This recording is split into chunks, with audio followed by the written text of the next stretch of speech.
My name is Halsaid Lethalis, once general to the Unkind, a militant arm of the Shadarkai, whose sole purpose is to bring the will of our matron, the Raven Queen, to fruition.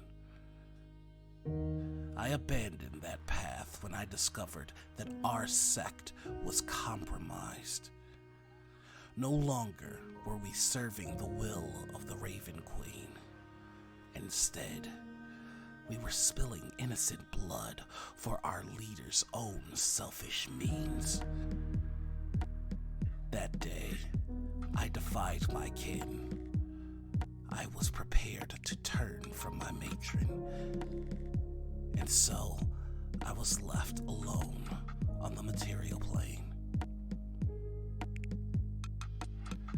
I've wandered here and made a life now, serving the Harpers. I heed their words. One can never have too much information. Too much power leads to corruption, and no one should ever be powerless. It is in their name that I return home, that I return to the Shadowfell.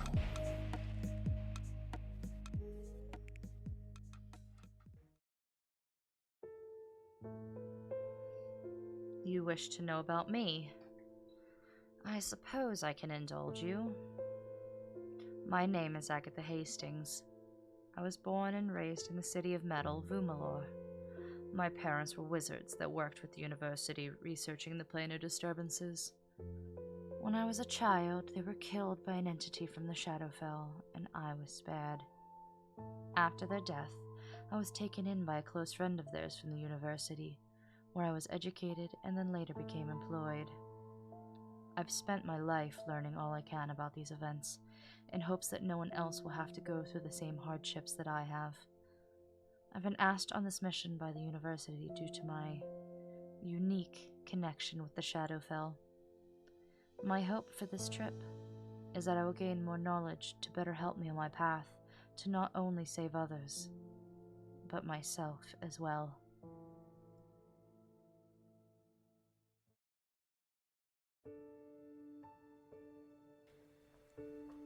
Haha, yes, I am Alva the Resilient, but you can just call me Alva. As you can see, I am not from this world you call Etios.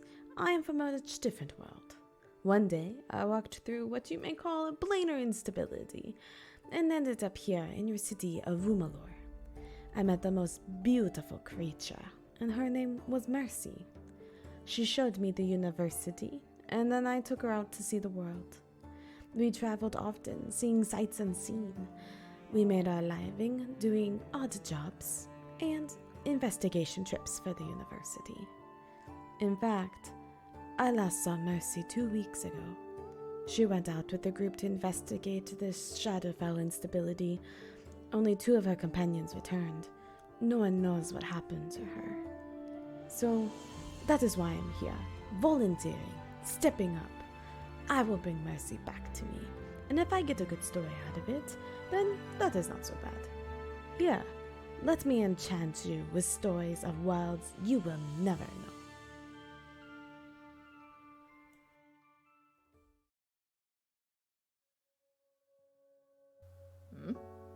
know. Traveler, how fortunate for you that we meet in this dangerous place. I am Yugo Go of the Gowo, strongest of their outriders and vanguard of the unification. When I am done, the 5 will stand strong together, and the threat of these rifts will diminish in our lands. The 5? They're the largest of the Uo, tribes or clans in this part of the desert. We have been in these ever-shifting lands for as long as the sands have, and will be for as long as the sands remain. Are you also looking into that great rift? The shadow that dims the sun? It settled over what is rightfully for the Gowo, but we've been unable to loosen its hold over the land. And I suspect that even the 5 together could not chase it from this place. That is why I've offered to aid the university. I believe their knowledge will prove invaluable in sealing the rift. Would you join with me in fighting this threat? Root out its cause, even should it send us into the breach. Then let us travel a while and see if you might be added to the song of my journeys.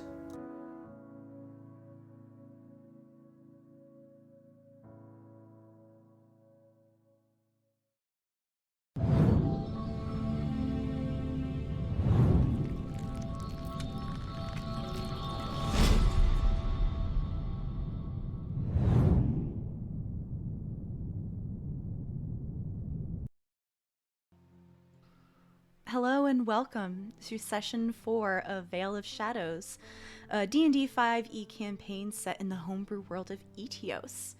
I am Mare, your dungeon master for the night, and I have my lovely players here. Sev, would you like to introduce yourself first? Hi, I'm Sev, and I'm playing Agatha, the human shadow sorcerer. Shadow? Hi, I'm Shadow, and I'm playing Alva, who is the Earth Genasi Bard. Forta? Hi, I'm Porta, and I'll be playing Yugo Go of the Go-Wo. He's the half-orc paladin. And Noir. Hi, I'm Noir, and I'm playing Halcede Lethalis, the Way of the Long Death Monk. And Forta, I believe you are doing the recap from last session. I am. So bear with me, my memory's a bit spotty. I think we started off last session going into the fort that we found. They weren't hostile, because we weren't hostile, probably. We talked to the Burgermeister, and let's see. They gave us very interesting information, such as they used to be from a material plane, and have since become something other from their time in the Shadowfell. They knew that our friends went towards the mountains. They were fine when they left that town, and so we followed after them. Let's see, what else did we find? We had some conversations. We met Halcede's mentor in a very spectacular fashion. We got to see Hal slightly rattled, I think. And there was some dreams from Agatha that were distressing. And then we observed from afar the Night Walker, I think it was called. And it's big. It's big. Yugo managed not to notice it until everyone else pointed it out. But thankfully, it did not see us either. And I think where we left off, we had finished addressing that, and we're just about to our destination. Thank you. And your destination, due to the declaration of mismurder, Hal's mentor, the four of you were asked to go talk to the Raven Queen, Hal Said and the Shatterkai's matron. You find yourself standing on a tall cliff in front of a large castle with towering spires, a black upon black against the night sky that does not hold moon nor stars. And sorrow presses upon you, and the apathy of the Shadowfell is much stronger here. The double doors are closed, and many, many ravens adorn the buttresses and the walls and the air.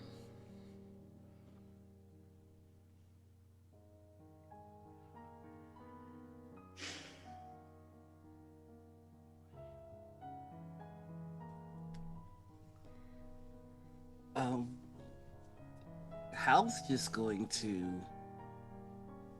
get up and take a look around to see if he can spot the raven. The one that's been following you? Mm-hmm.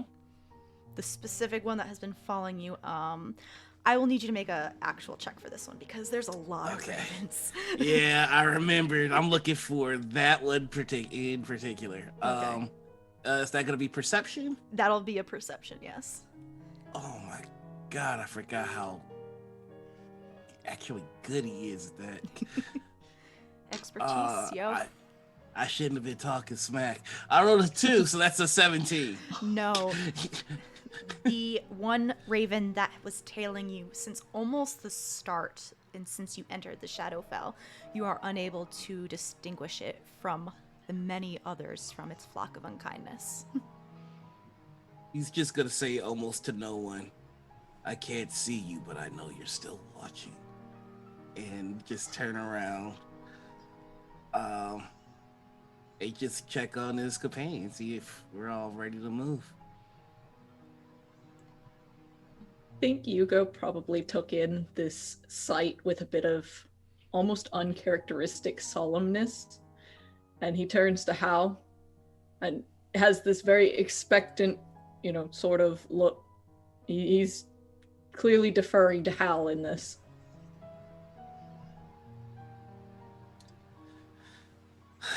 You can see for the first time there is a slight uncertainty that even with the mask on you can see in the eyes.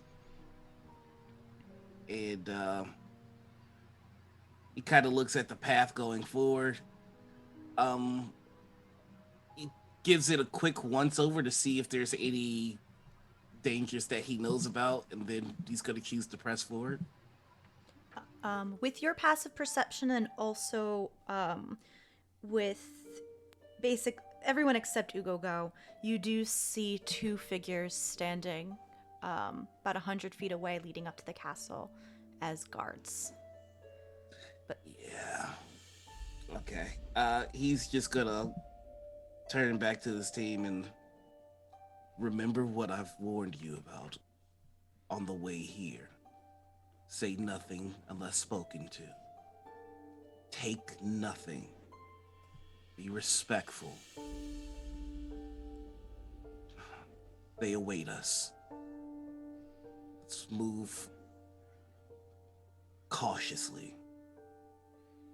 And you see, usually he has a hand by his spear, or he has a hand by one of his weapons, and you see he makes a very elaborate move to show that he has his hands away from it as he walks up.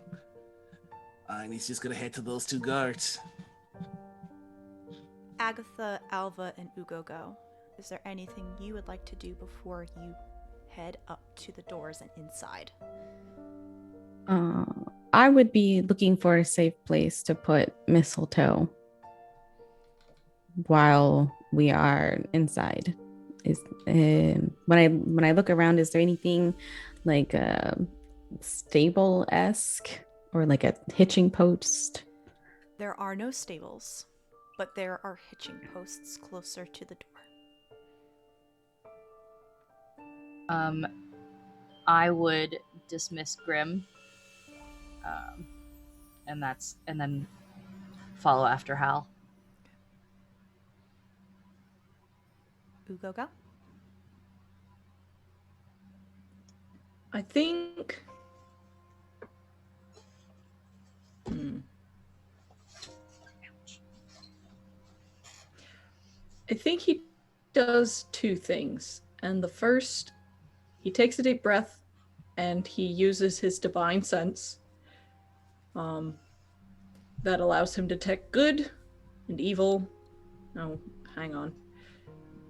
Allows him to detect things that are hallowed or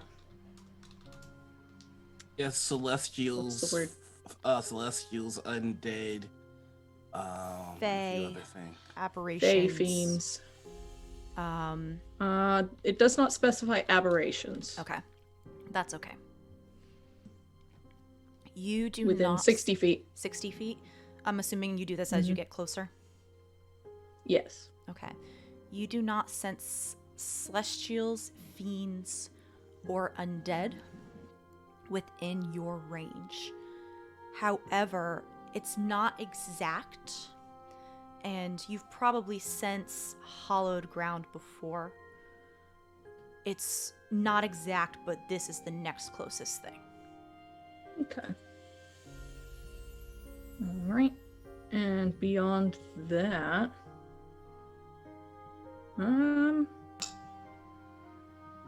I lied. He's not actually going to do anything else. He just is. Because his auras are always in effect while he's conscious. Perfect. As are you also leaving Ox with mistletoe? Yes. Okay. Somebody's got to protect the pony. I should just stay. Horse is just gonna stay behind. He's not hitched up, but horse knows what to do. Horse is a smart horse. Good horse. As the four of you approach these double doors with the two guards' spears crossed, they are both Shadar Kai. They both wear plain white masks similar to Hal's. And when you approach, the spears part. And they give you a nod. You are expected.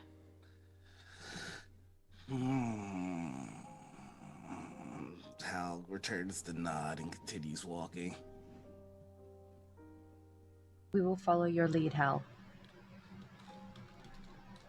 I will do what I can to lead us to safety. Very well, carry on. And he just is kind of losing his cool. As you enter, you do not see an entryway or fancy stairs or anything that might normally be present in a castle of this size and magnitude.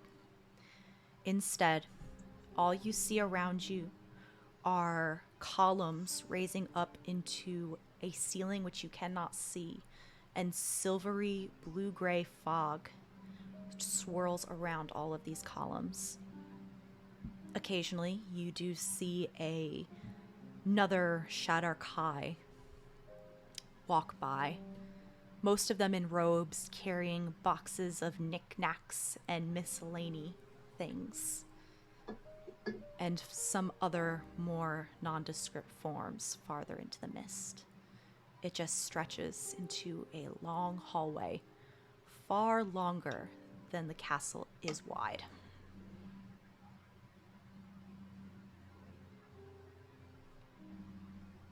Does there seem to be an obvious direction for us to head? Would it be that hallway? There are two rows of columns, and then which is a pathway, and then more columns going out on the left and right. Okay.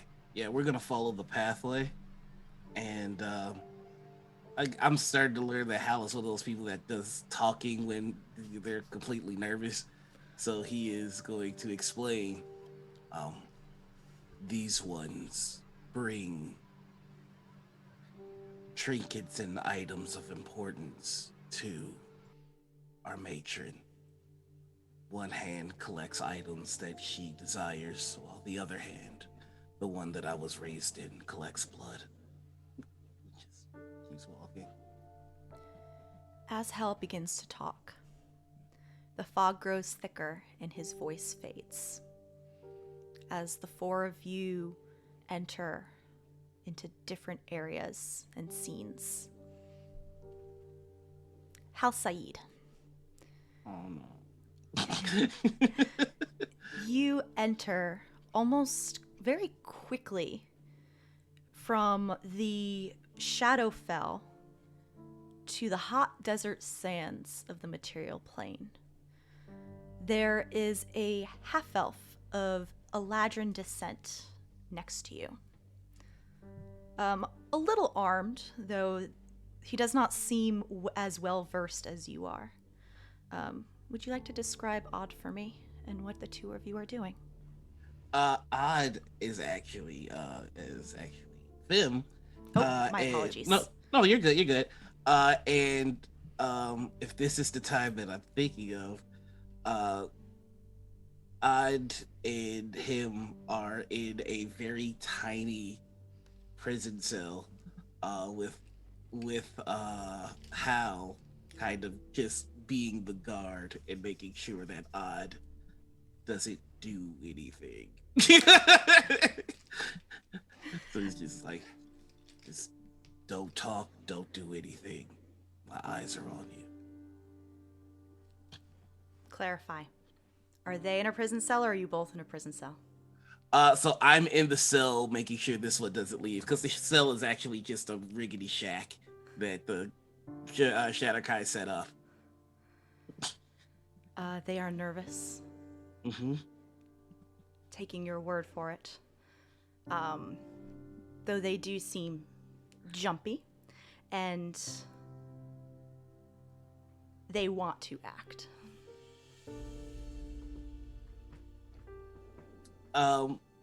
Okay, that's very true to the case. And even when they do, he kind of softens up, like, "Hey, stop it," but he doesn't attack like he's supposed to.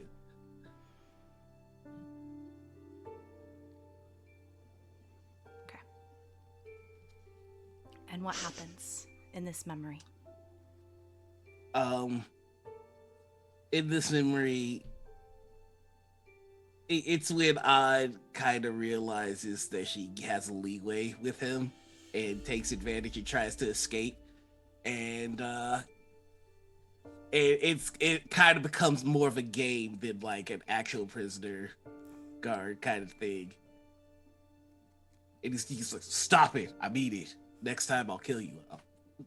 And I mean it." it is a back and forth continuously.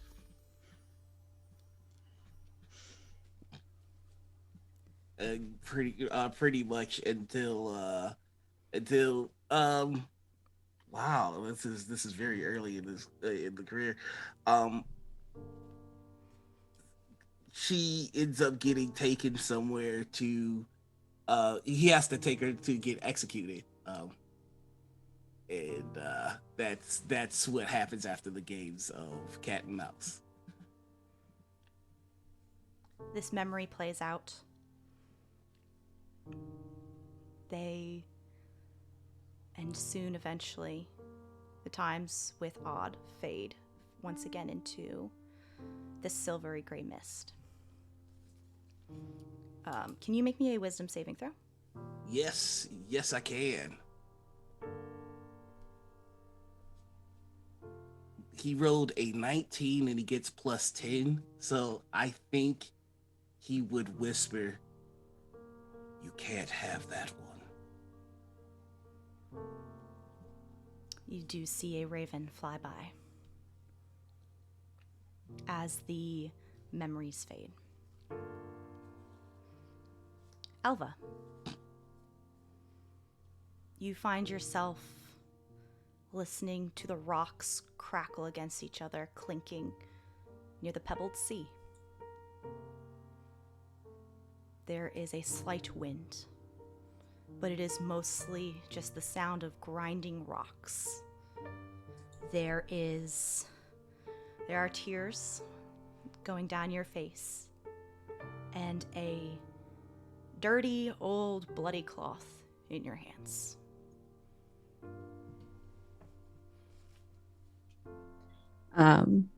As I'm walking along the shoreline,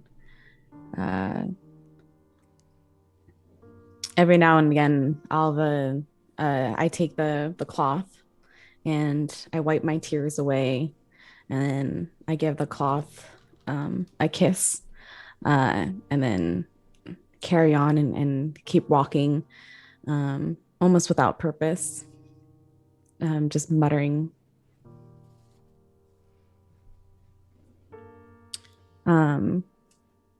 At one point, I get to a jetty with the pebbles crashing over it, and I walk along this jetty, the wind getting stronger and stronger, and I'm just yelling into the breeze some nonsensical sounds,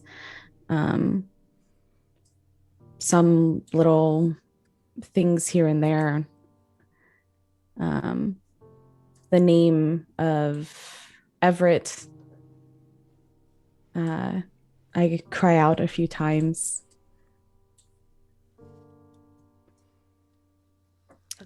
Go Um, I get to the edge of the jetty and standing right there, but right before right before I step off into this endless sea of pebbles, um, and I just stand there crying and holding out this cloth in my hand, uh, just complete utter feelings of despair and hopelessness, and that feeling of just utter failure. Out of the corner of your eye, you do see a flying figure of a black bird, not native to this plane. And just out of the corner of your eye, you see a bright doorway of light.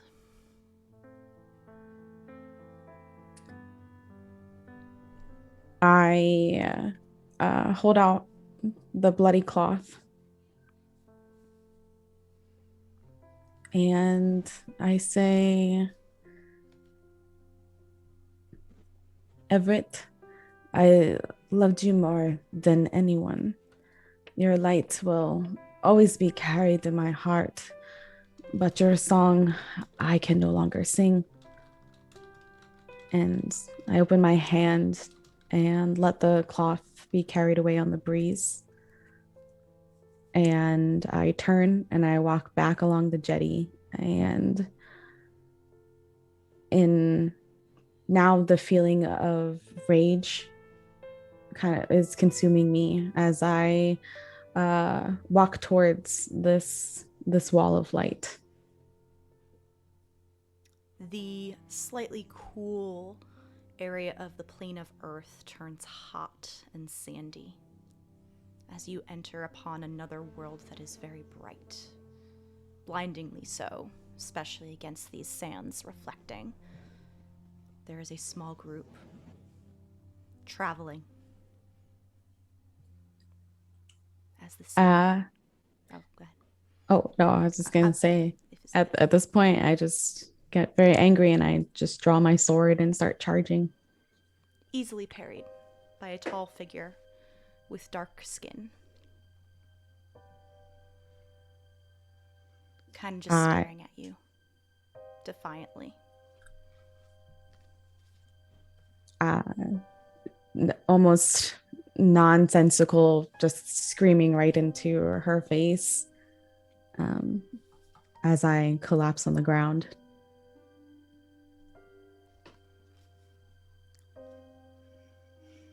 Awkwardly, she puts her sword down and pulls you into embrace as the memory fades. Can you make me a wisdom saving throw?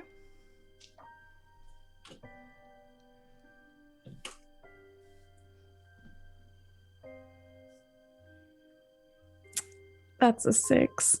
Okay.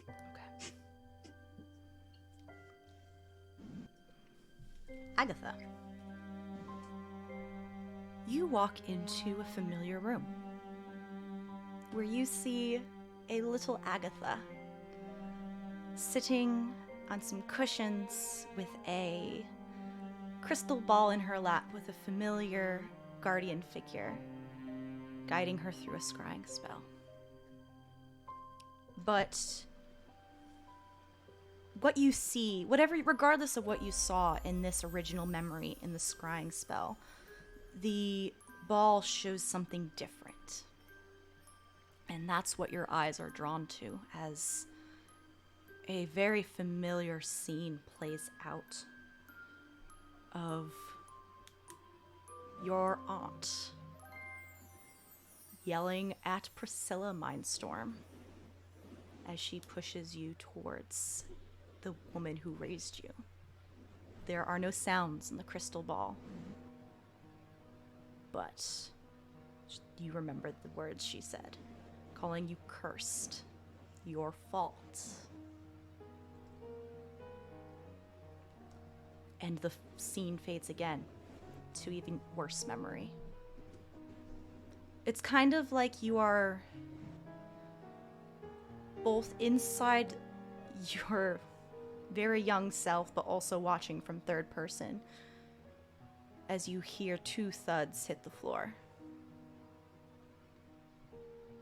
What is happening, little Agatha?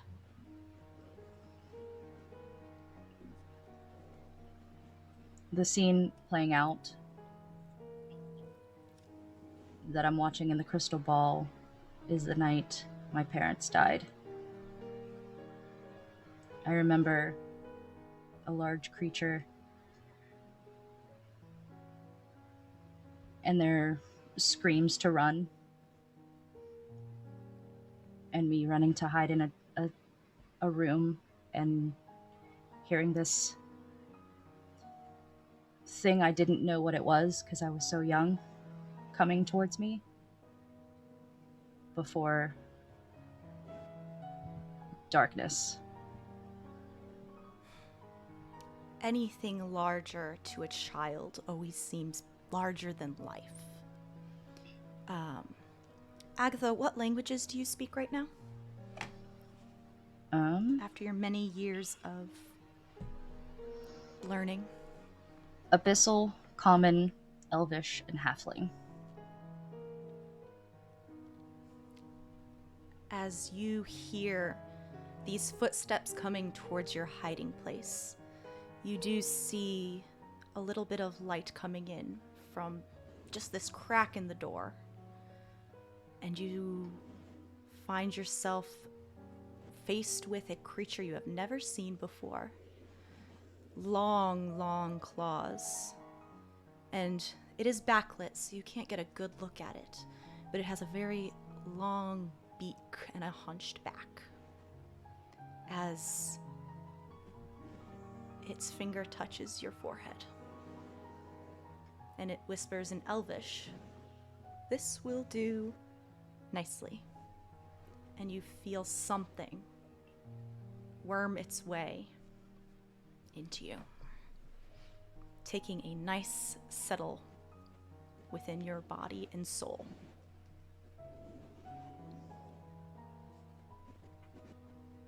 And the scene fades. Will you roll me a wisdom saving throw, please?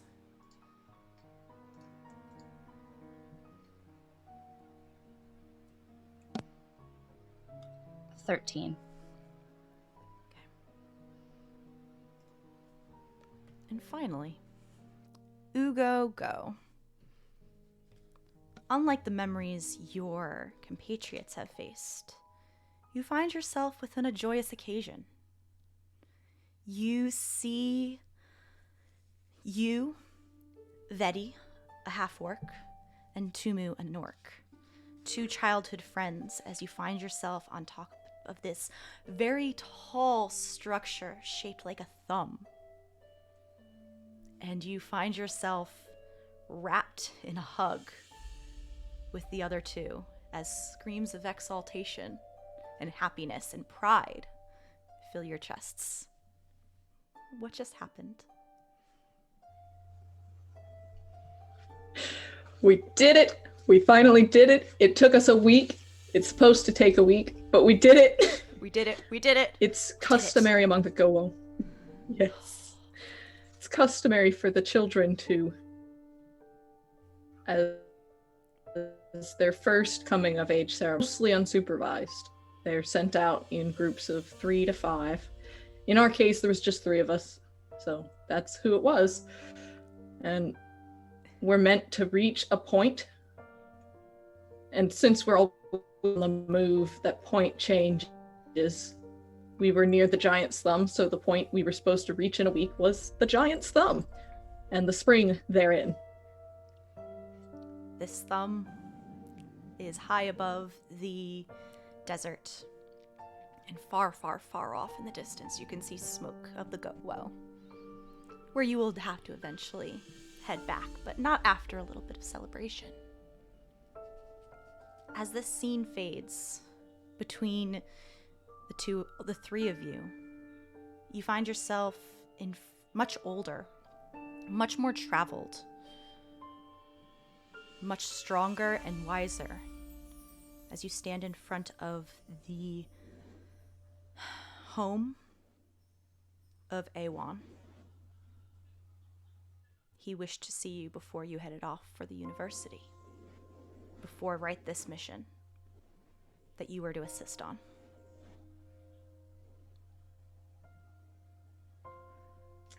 And in this instance, Hugo is visibly nervous.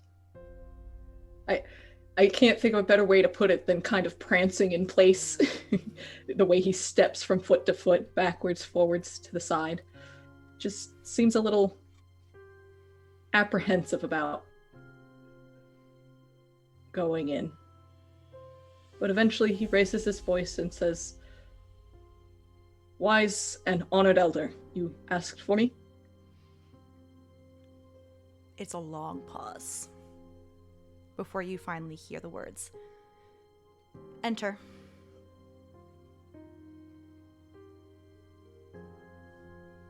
And he takes a bracing breath, and he does.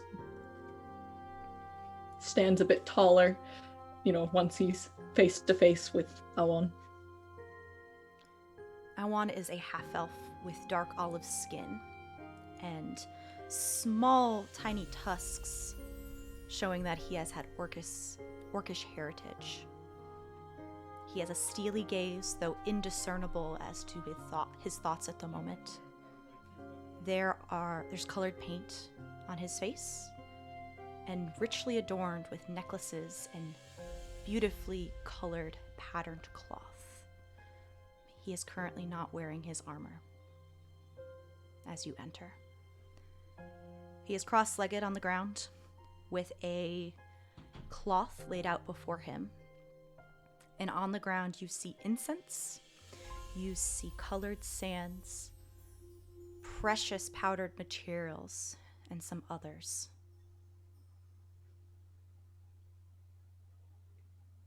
And he just looks up at you.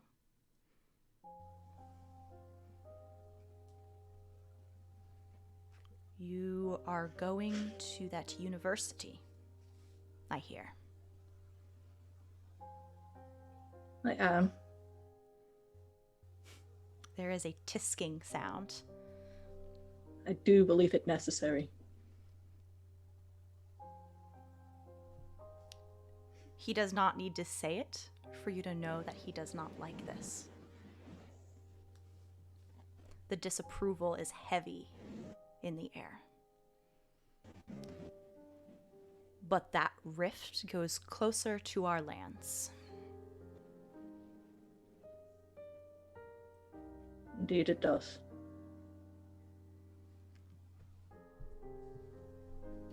I am assuming you are going in.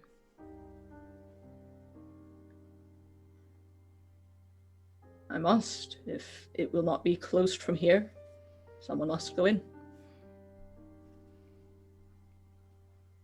Then, is my internet okay? Am I okay to everybody? Okay. Sorry. Internet unstable. Yes. In that case, for the sake of the Go-Wo and the other clans, you will take these.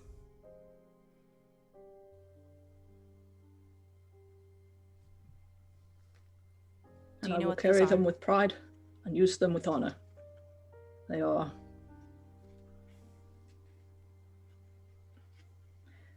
for the rites to banish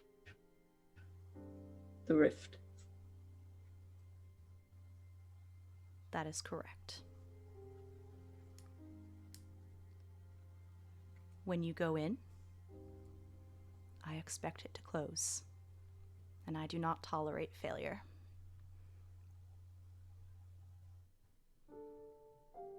Nor should you. That's an attempt at a joke, but it kind of falls flat. Take these and be gone.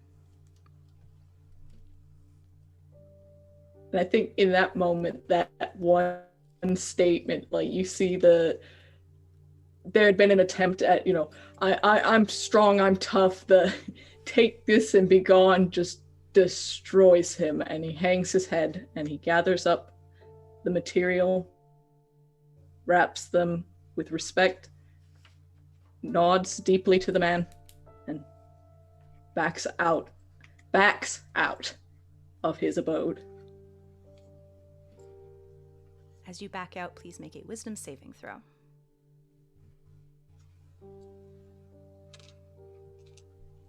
Almost grabbed the wrong dice there. That is a 15. Okay. The four of you, as your scenes end and the mist returns, slowly, one by one, with Halcide arriving first. You arrive in a throne room with a raised dais. You do not see the other three yet. Do I have that memory still? You have that memory. Okay. I will just preface this as you all have the memory still. Oh. This is for your arrival order.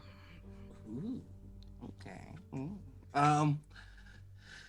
Then I'm gonna guess that I see somebody on that raised dais, don't I? Yes. Upon this raised dais, on a throne of onyx, you see a familiar figure. You see a short woman in black clothes and a veil upon her head covering her hair. She is very petite, as her feet do not even touch the ground as she sits upon this throne. A skull of a raven placed on her head and covering her face, while a crown of bones and feathers floats above her head. There is a scepter laid across her knees, and while you're not close enough to see her eyes, you know they are steely gray, staring down at you. Instant kneel. Agatha and Ugo go. You find yourselves walking into the scene of Halcide kneeling on the ground before this entity. And Down. And Alva, you almost walk into Agatha and Ugo go. As they seem to appear out of nowhere. Tears still wet upon your cheeks. I want to preface this by saying there are no gods in Etios. They do not exist, and any divine magic that appears within a person is not at the behest of prayers to a deity. But the power coming off from this petite woman it's the next closest thing. You've all probably have at least met an angel or a devil. These pale in comparison.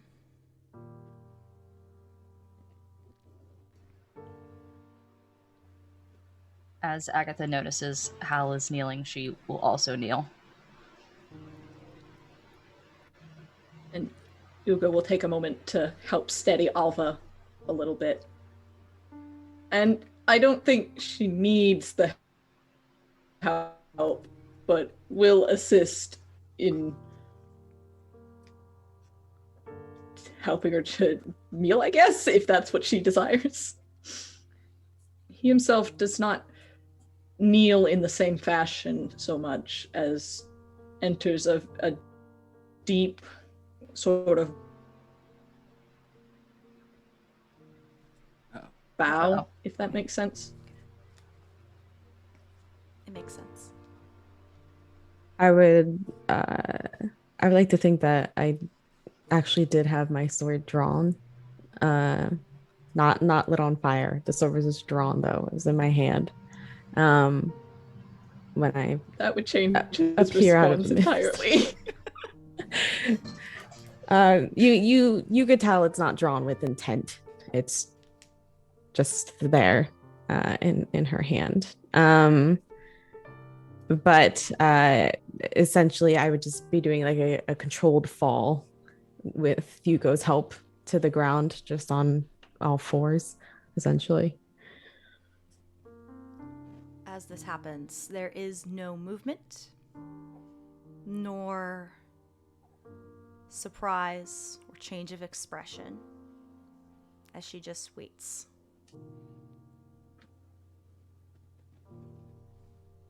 Once the scene has calmed, whatever that may be.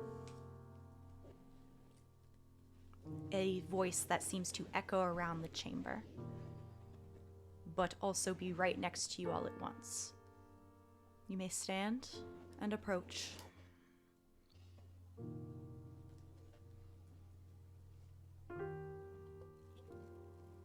Yeah, Hal obeys. Just gets up and approaches. Agatha will wait a moment until Hal is fully up and walking towards to follow behind him. Hugo almost says something before remembering Hal's instruction against it, because he was about to ask Alva if she was okay. Like, visibly kind of bites his tongue a little bit, and instead, with facial expression is like, are you okay? Will you need help getting up? I definitely need help getting up. But once Help will be rendered. once I struggle to my feet, I will sheath the sword and walk over, head still bowed, and I'm not meeting the gaze of this person. After another long moment, she looks at Hal. She looks at Ugo, Alva, and then Agatha. You may speak freely in my presence, for you are called here with purpose, and you must have questions. Thank you. Hal Saeed, welcome Yes. There is reaction to that. Yeah, he just nods like twice, and it is. I am glad to see it. How best might this one serve? I believe the four of you are here with intent.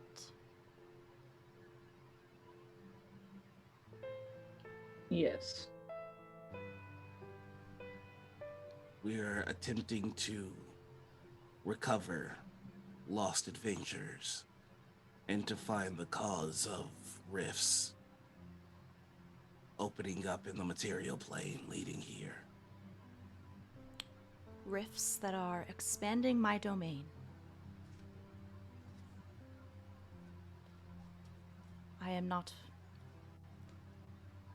It is not the proper way. Nor it is right. Do not accept this statement as joy.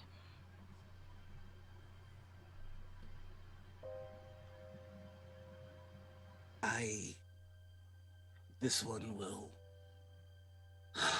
do whatever the matron finds needs to be done.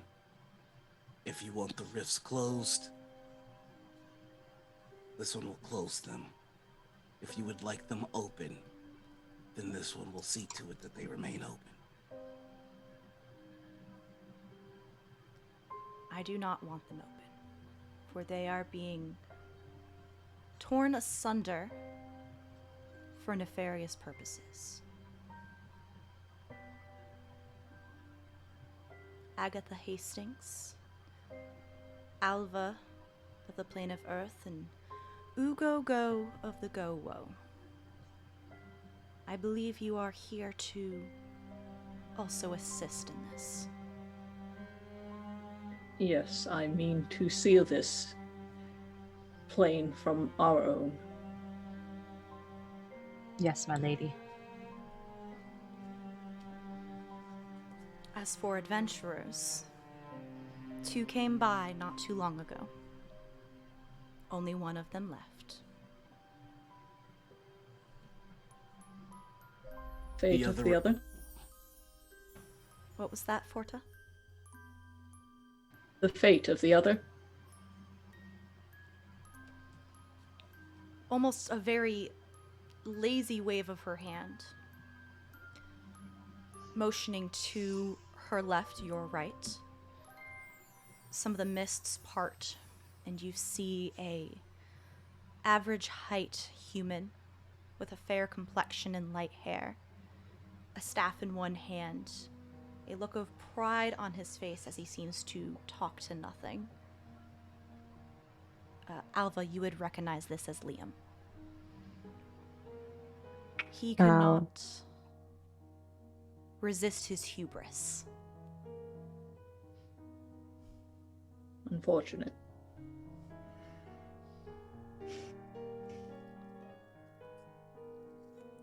The There other is- left. There is no turning this one back, then? He would have to want to come back first.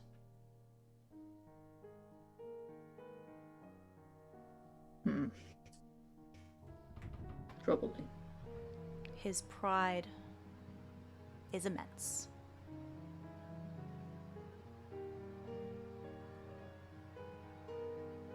Where did the other press on to?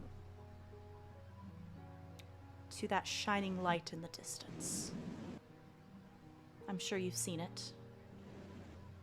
Guarded by a Nightwalker. I wouldn't say guarded. Their paths See. just converge. Anything that tries to control a Nightwalker is arrogant, foolhardy, or both. But Just gives Ugo a sideways glance like, Ugo's completely oblivious to it because he's like, I don't want to control it. I just want to fight it. oh jeez. She pressed on to that. Are you familiar with something called the Shining Citadel? If anyone wants to roll a religion, arcana, or history check, you may. Oh, I gotta re-roll that. that's gonna be a nat 20, 25. For what? Which one? Religion. Okay. 21. Had to show out for the Raven Queen. Look at these numbers. For history. History? Okay.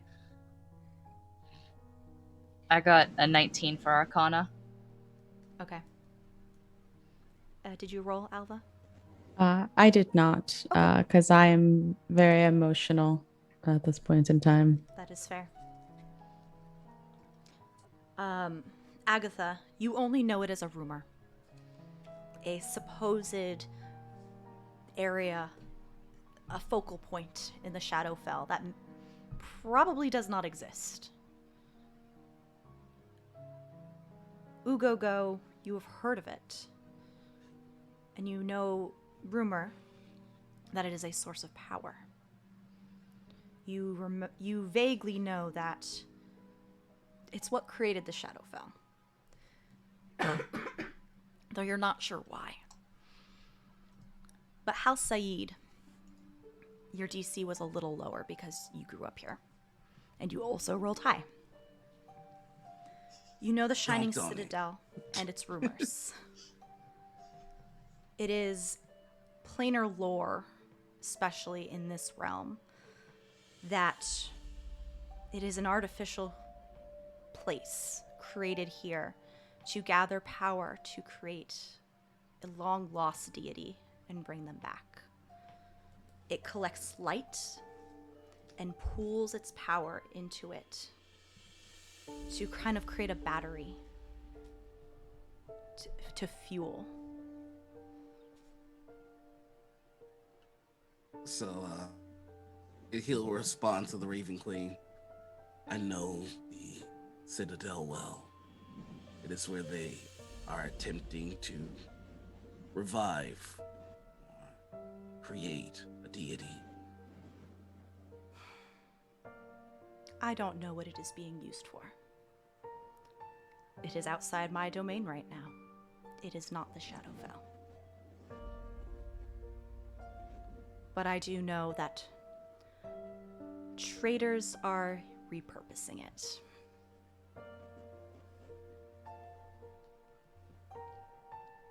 Traders that you know well, Hal Saeed. Both from your sect and a history long ago.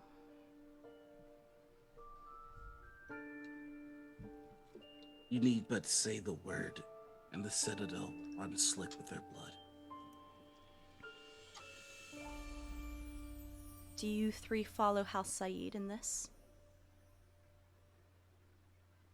If it is the source of this imbalance, this forced expansion of your domain, then I mean to see it stopped.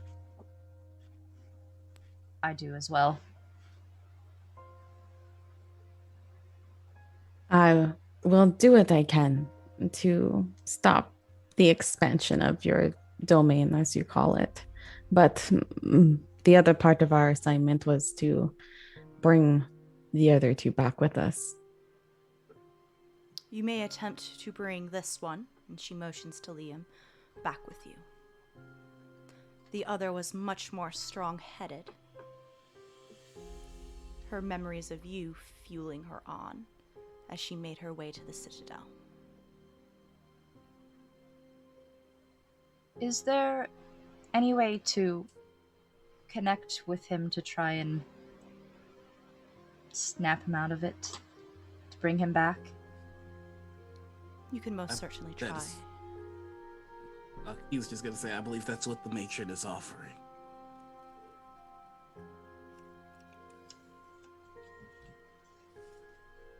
And we will try, and I'm assuming try and snap Liam out of it after break. Because we hit the halfway point. Ooh. So everybody please stretch, take a break, get some water, pet your pets, and we will be right back in like 5 to 10 minutes. Bye! Oh baby, I love your madness. Welcome to our Patreon. Here on Open for Adventure, we are making high quality Dungeons and Dragons content, folks. We have a great big world to share with you, and by becoming a patron, you can help us explore and expand upon this adventure. With your support, we can invest in more amazing artwork, better mics, fancy cameras, and overall stream quality. Not to mention, help us get some amazing new merch that we can use for giveaways. What do you get by becoming a patron? I'm so glad you asked. Let's take a look at the different levels and give you a sneak peek at what you can get at each tier. Did you know that the family of the First Lord Theo, the leader of the rebellion against the Empire, actually invented firearms nearly 25 years prior to the current campaign? The designs for this high-tech weapon are the Delaney family's best-kept secret. Also, they were originally invented by the late First Lady Victoria, Theo's mother. Access to lore leaks like this is what you can expect from the first tier, written in blog-style posts after each weekly session. Ever wondered what goes on off-camera? The next 3 tiers give you exactly that. With Stolen Moments, you can get access to text-based roleplay moments, highlighting experiences that don't make it onto the stream, like Leona's training session with Ray and Asmrin. Stolen Moments Plus gives you access to roleplay moments featuring our guests, non-player characters, and historical figures, featuring the likes of Marshall, Annalena, and even the Empress herself. And Roleplay Addiction takes us to a whole other level. This tier gives you exclusive 30-minute videos of canon interactions not otherwise seen on stream, like late-night drunken interactions between paladins or tender moments featuring your favorite character ships. The Warm Fuzzies is super simple. It's everything I've listed so far, and also you get your name on stream after our weekly regular sessions. Every session. And our undying love. And finally, the most epic of all Patreon tiers. Drum roll, please. The Loremaster. This ultimate and final tier gets you first look access at all of the content going into our upcoming, official, open for adventure campaign setting. Lore, maps, monsters, items, dungeons, dragons. Go ahead, have a look around, make yourself at home, and consider becoming a patron to help us make this fantasy world a little bit closer to reality.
Oh, hi! My name is Express Love. I'm the Senmarian god of coffee. Did you know that in Senmaria, every cup of coffee is made with found familiar coffee beans? That's canon. In Senmaria, every cup of coffee is good coffee because it's made with love by found familiar. Did you know that every bag of found familiar coffee features artwork from incredible members of the tabletop gaming community? That's canon. Each blend and roast of found familiar coffee features cool D&D names like Thieves' Cant, Face Step, and Pact Magic. In Senmaria, every royal meeting that Ray attends features the Cartographer's Blend, a brew of coffee made by found familiar in conjunction with Devon Rue. Now that's canon.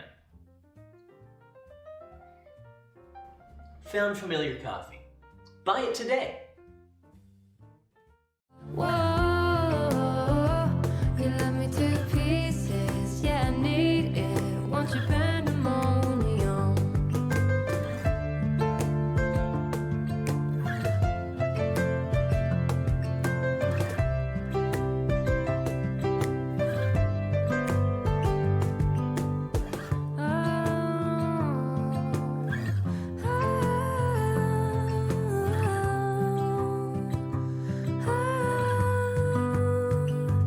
Give me your freedom.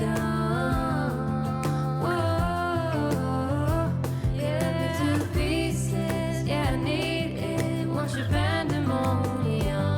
Life is so easy. Whoa, you love me to pieces.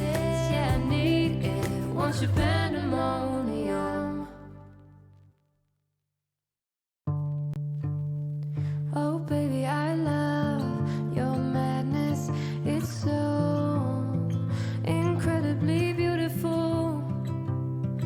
Oh, you shine like gold, so selfless to all, and wild like an animal. Some would say I'm insane in the right in a way, but I just love to play in your fun and your games. Always hungry for more, that's just how I was born. Take me somewhere I don't know, and give me your freedom. Whoa, you love me to pieces. Yeah, I need it.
And we are back from break, everybody.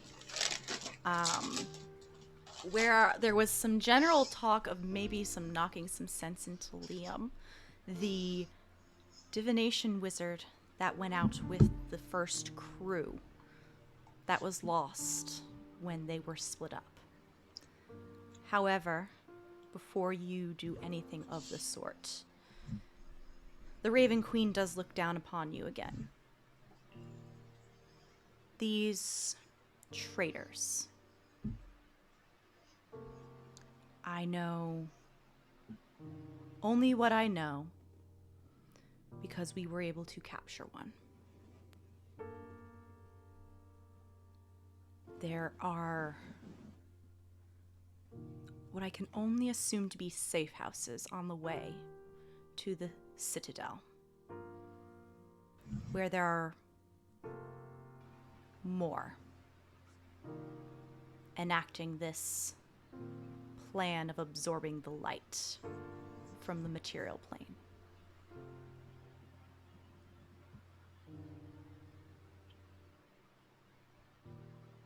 Proceed with caution.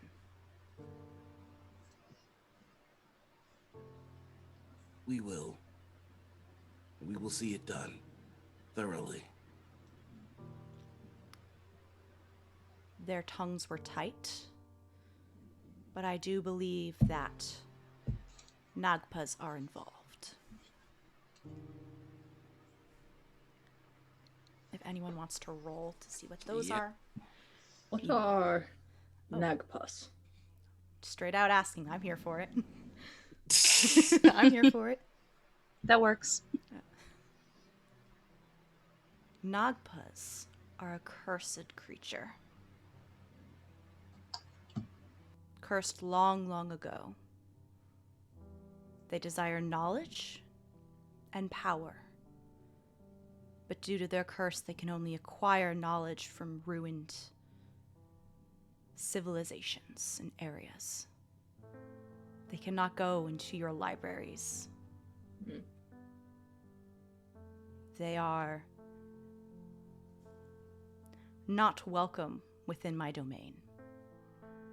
And I think for the first time you feel from the Raven Queen a palpable emotion, and it is disgust. You ever watch like somebody get angry and then you can see their dog getting hyped up to get angry too? Like Ashley starts to feel disgust, you just see how like, yeah, fuck them Noctis. Like he's not actively doing that, but you can feel it. It's like, all right, I'm gonna kill every Noctis I see, every one of them.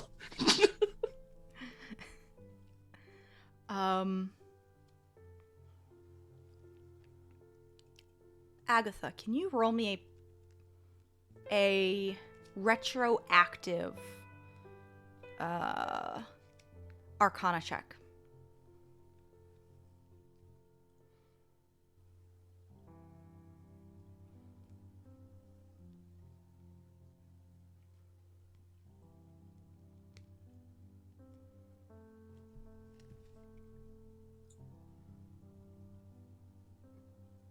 Seb, I think you were muted. Oh, were you muted? 23, sorry. Okay, it's okay. Back in your memory, when you were hiding in the closet, little Agatha, with very little knowledge of the outside world and the creatures and the planes, did not know. But adult Agatha, with all the knowledge and years of study, recognized a Nagpa when she saw one encroaching upon her hiding space after the death of her parents. Nagpas are humanoid-ish creatures that look very vulture-ish, with long beaks and hunched backs, claws, and a hunger for knowledge and power. They are essentially immortal, at least if they aren't killed. But they tend to what's the word I'm looking for? They save their own butts first and have plans enacting for years and years to further their own goals.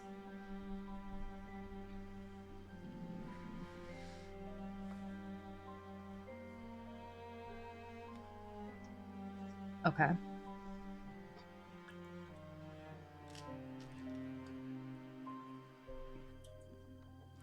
Is there anything else that I can do for you in return for ending this threat?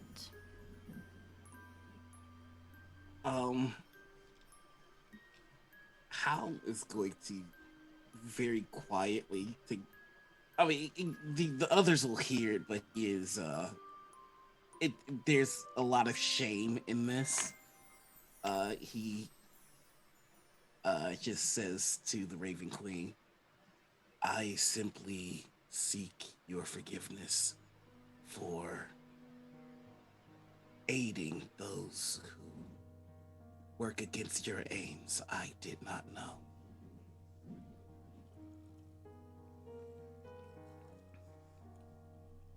You don't hear anything right away. And Alvis, Agatha, and Ugogo, you don't hear anything. This is just for your ears, Hal.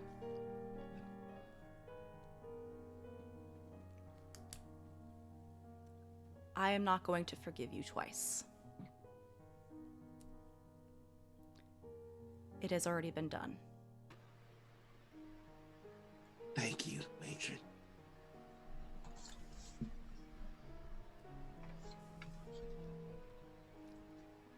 Now, you're more than welcome to attempt to take your compatriot back.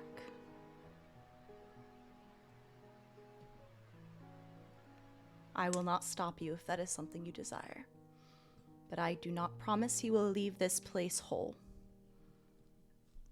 with its thrall.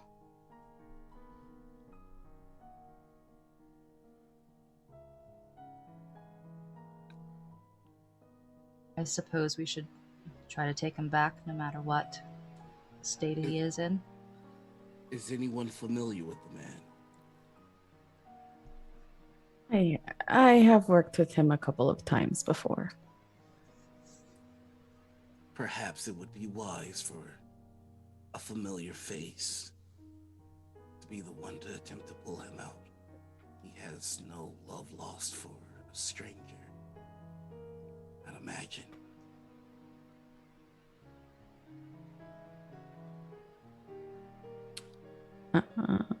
I look at What Hal was Liam and like? Liam likes knowledge and power. And Liam likes to always be right.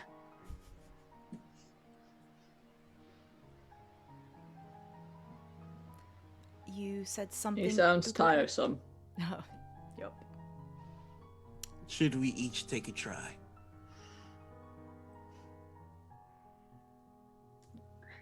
I Suppose think we could try. that would be our best effort.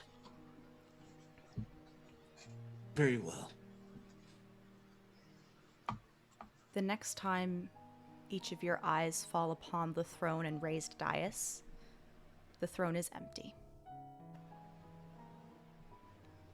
And Liam, ensorcelled by this fog of silvery hue blue, is talking, giving a lecture about the finer intricacies of magic, which I will not repeat. Thank you. It will be a snorefest.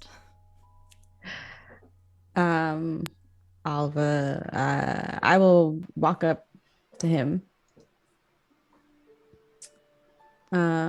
And I'll get right in his face unless he's going to interact with me before I get to that point. As you get closer and are able to get a better look at him, you do notice that he looks dehydrated. His lips are chapped, a little malnourished.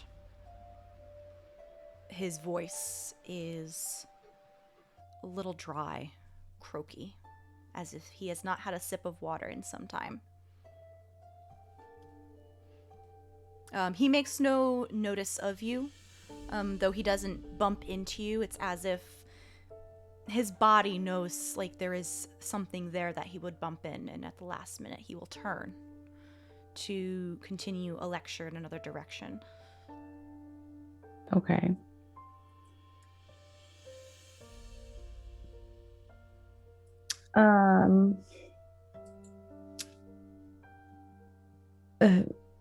Liam, I'm gonna grab his arm to stop him from like walking too far away from me. Mhm. Liam, you are needed in somewhere else. You can stop teaching class now. When you grab him, he does look in confusion as like what grabbed him, what is stopping him, interrupted his lecture. Make me a check of some sort. I will let you argue it.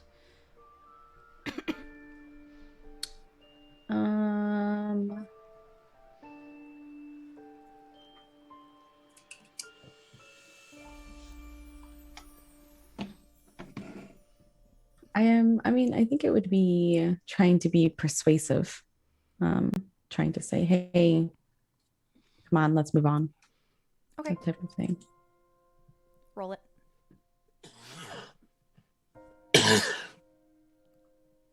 That is a 12. Almost roughly, he rips his arm from yours. Says something along the lines vaguely of, don't interrupt this lecture, get back to your own class. Before continuing on.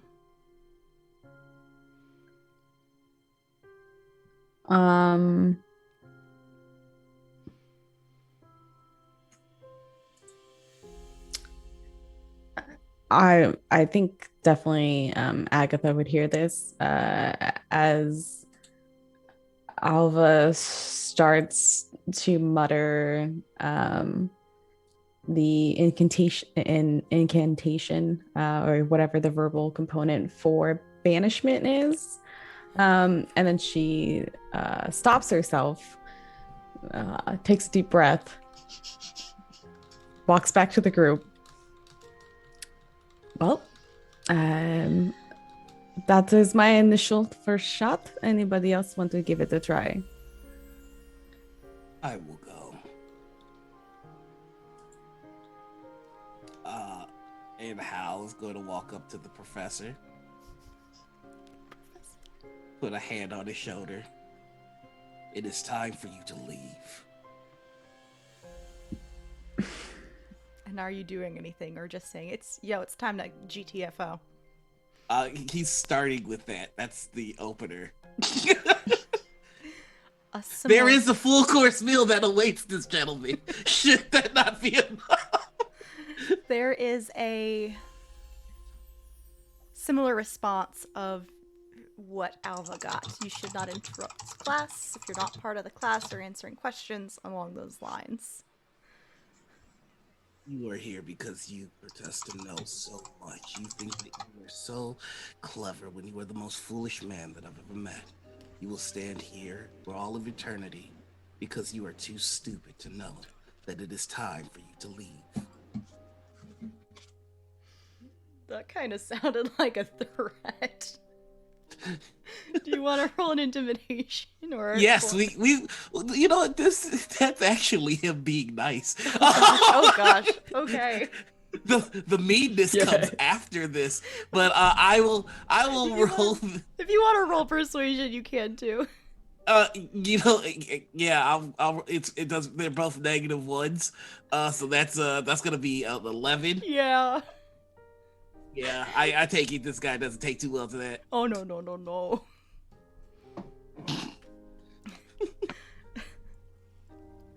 Bid, since you will not listen to reason, let me give you a demonstration as to how very little you know. I am going to tell you exactly the method in which you will die. And now I'm going to use I'm so sorry. I don't care. I said punch him. I don't like him. Okay. I didn't make this NPC. I am going to use the ability. Oh goodness gracious! I have it. What is it? What's it called? Was it Stunning Fist? No. I don't know the name of it, but I know which one you're talking about. Yep. It's not Stunning Fist, but that would. Oh, it's called Hour of Reaping. As an action, each creature within 30 feet of me. Y'all might want to back up. That you can see must succeed a wisdom saving throw, or be frightened of me as I explain exactly how it's going to die. Hugo goes nowhere, in fact, steps closer. Well, Ugo, you're gonna have to make that saving throw. I'm so sorry. What kind of I am save was immune it? to fear. Oh, perfect. Oh, nice. Don't you make everybody immune to fear? Except, I think like, just your I allies? grant resistance. Let me double check. Come on. I didn't make this NPC. I love it. This was all Yes, shadow. if you're within 10 feet of me, you cannot be frightened either. So I will not Okay. step close enough to, Liam. well, he's not a Okay. friendly creature, so fuck him. Yeah, fuck him. So I'm just explaining the method in which you die is that you stand here for all eternity, slowly degrading as each system in your body fails. And when you are a crumbling heap on the ground, you will give a lecture to no one with your last breath. It will be wasted, ignored, and then you will be forgotten for all time. Or you can leave. You're not wrong. You are definitely not wrong. What's the save?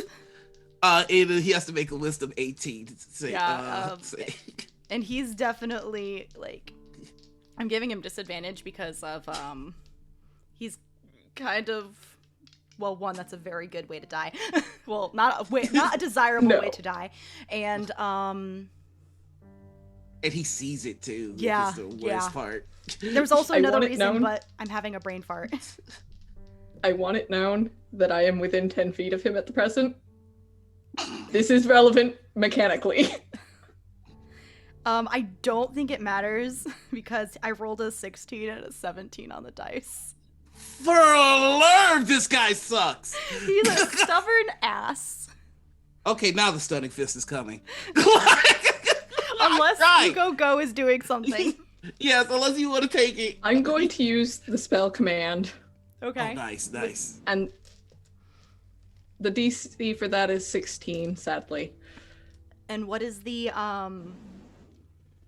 command, the one-word command you use? So I'm going to prime it with listen well. Oh, ow. So the command is listen. So no, that's the preparation of the spell. Okay. What follows is the command. Okay. The command itself is break, Break. That can mean in a the lot. sense of breaking fast, but like I don't know if that comes across well here. Just that's the word he uses, and it's like I have an idea, if depending on how it goes. I believe this is a wisdom saving throw. yes.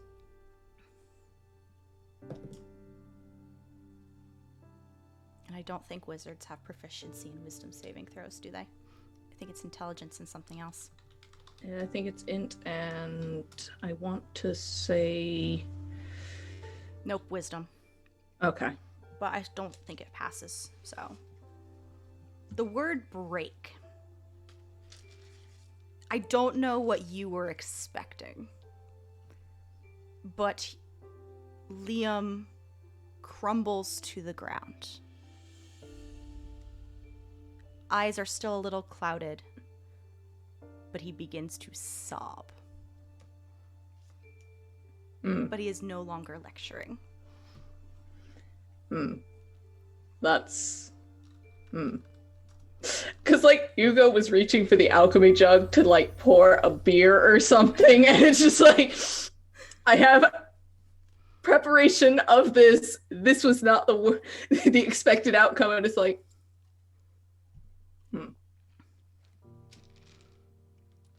Command is Ugo, tricky. Can Yep. you carry him away? I can. I think first he's gonna kind of gently kind of whack to the man's like face, like, hey. And I guess then he helps him over his shoulder. There is no resistance. It seems like he has been standing without nourishment for a couple days, at least. And he's just limp, quietly sobbing. As you heft him.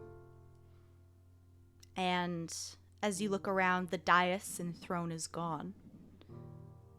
And you see more columns, figures moving throughout the mists, and the front door. At the very least, this command won't last entirely long. Hopefully. Hal is already getting a ration out of his bag, and he's just got it in hand for when this guy comes to. As we make our way towards the exit, I will start quietly, not lowly, quietly, singing a song that Liam would be familiar with, in hopes that it helps to bring him back in some sense. There is a... Command does not last long, but it seems like whatever caused him to finally break is not just a spell. He is tired. He is exhausted. A couple levels of exhaustion mechanically. Oof. And he is quiet. The apathy and sorrow of the Shadowfell present.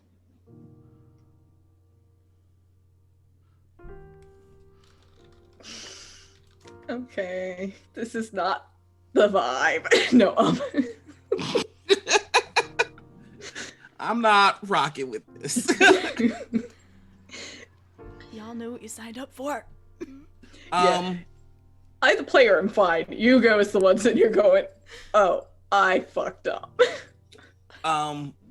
If I could, I'd like to put a hand on Ugo's shoulder and go, perhaps we should see about trying to wake the man now. At the very least, we need to get some food and some water into him. And you see, Hal already has the rations and the water skin ready. Do you have a gentle way to wake him? Because I have a way to wake him. Oh no, he's awake. He's just... Oh, okay. He's awake, but he's very... I hate using the word mechanical, but very mechanical, as in like... Okay. Autopilot. Okay. Very autopilot. In that case, I'm just gonna like hand him the water skin and see if he like mechanically... Blah, blah, blah, blah, or... I don't know what that was. Yeah, no, I know. Very gently, Yugo's gonna try and walk him through it, like, you need to eat and get some water. It is slow going, but you are able to do so without too much trouble.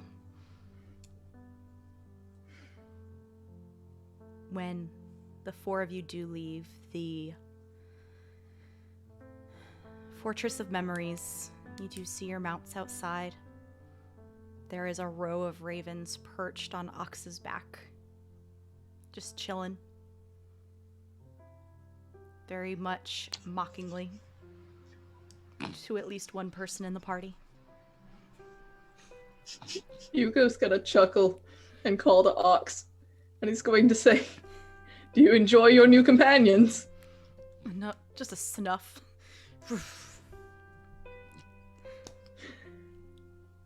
Once Liam seems done with eating and drinking, Agatha's going to walk over to him and attempt to give him a hug, if he'll let her. Because he seems like comfort is what he needs right now. And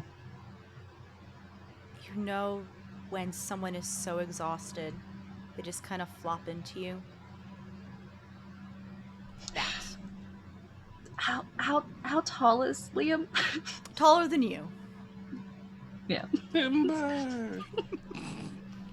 Probably has to lean over, but Yeah, basically. yeah, she's just gonna give him a tight hug. Yeah. And kind of Very- like rub his back. Very weak response, but it is not pushed away.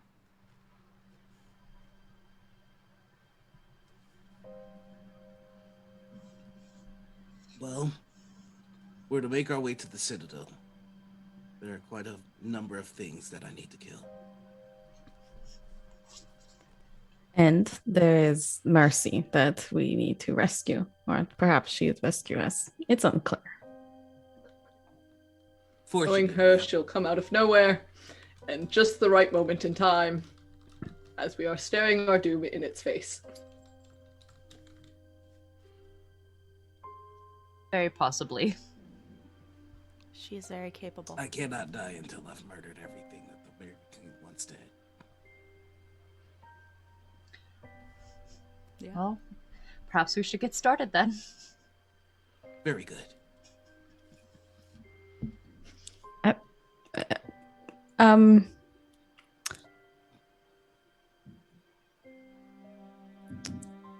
For Liam, how Liam should travel. Do you think we should just tie him to the donkey? I mean, the miniature pony. I'm sorry, Mistletoe, I just called you a donkey. You are so much better than... Oh. Are we certain that your pony, and I do mean this with, what is the word that I was told to use? Tact. That your small horse can carry 2 riders. Oh, no, not at all. I was just going to attach Liam and then ride ox or go on foot. He can ride with me. On your broom. Yes.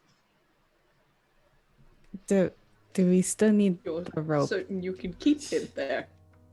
I again, with all due respect, I don't know that he could survive a fall from your broom. I can travel low to the ground. Oh, in which case, fine. I think while this is being, like, pushed around in who's gonna carry the man on their pony, or their not pony, or the broom, I think Yuko just kind of, this very puzzled expression, picks him up and just kind of lays him, like, a sack of potatoes among the other sacks and baskets on Ox's back. Yeah. I suppose that works.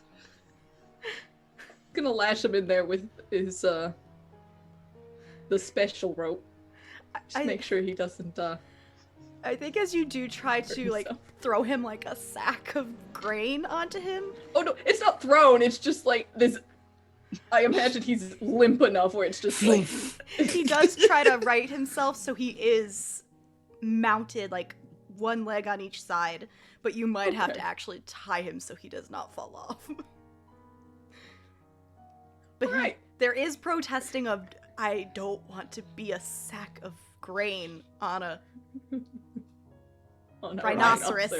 I had to Mind that pride, it got you in trouble already. lots of grumbling. Can you rest seated? I did not think you were that hardy. Just, I'm not gonna be laying across a damn rhinoceros. There's nowhere else to lay. I will sit.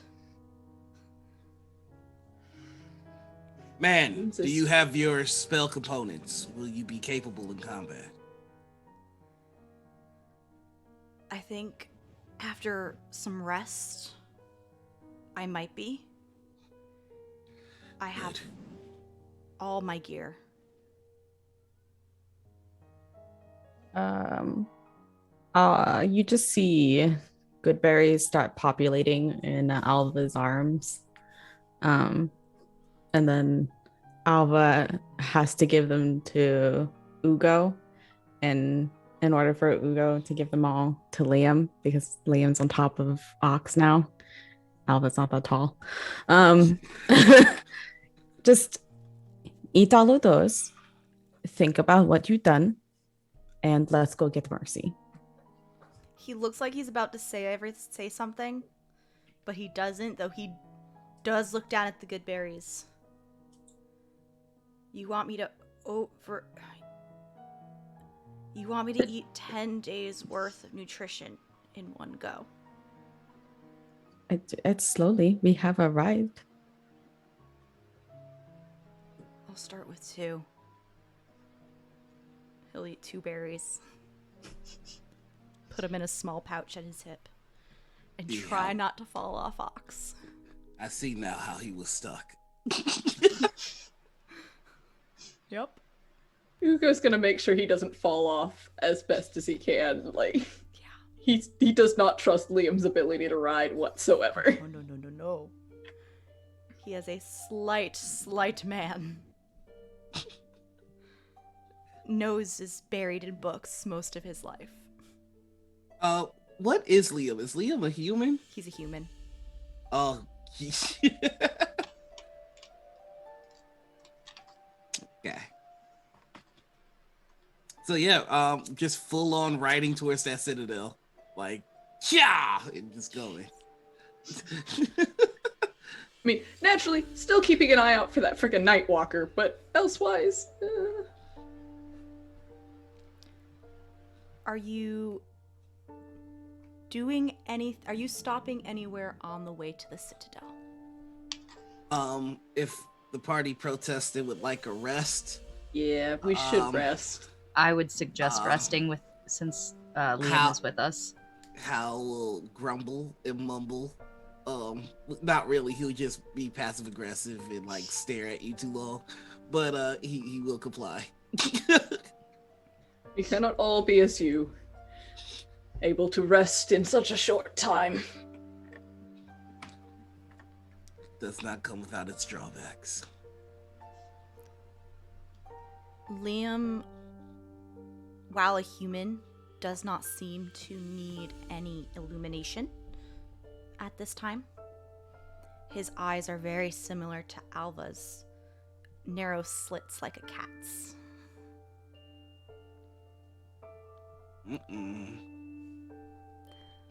I don't know how clear I was back at the fortress, but the Raven Queen did allude to hideouts of the traders on the way to the Citadel, and I did not know if you wanted to look for those. Oh yes, I'm definitely looking for those. Okay.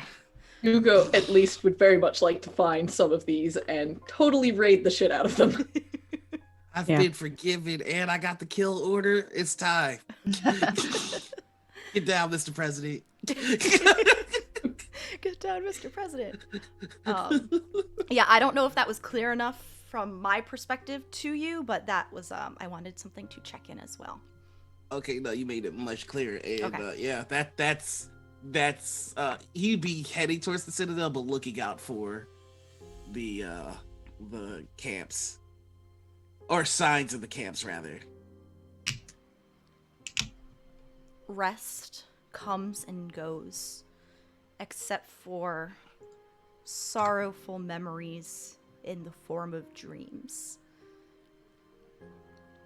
Anyone who would like to, as you move across the Shadowfell, the area turning from rocky mountains to plains, as you continue heading toward this light. You may roll survival checks or perception checks. Oh, perception. Definitely.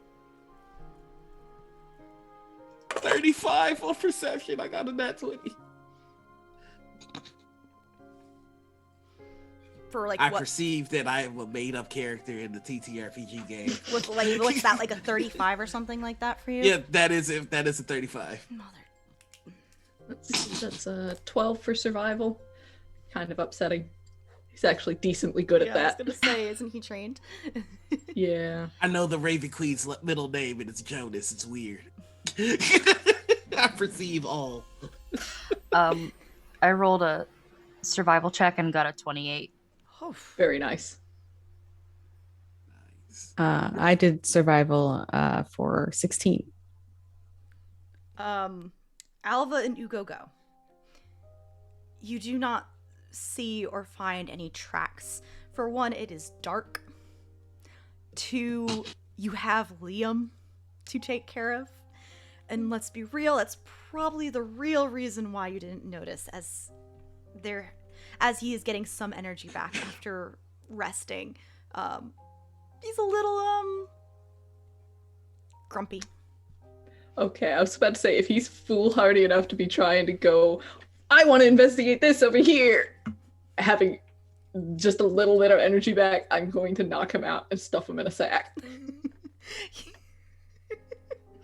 Kind of want to see that.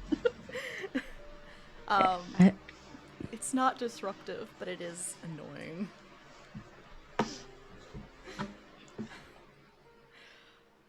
Agatha, you did survival or perception?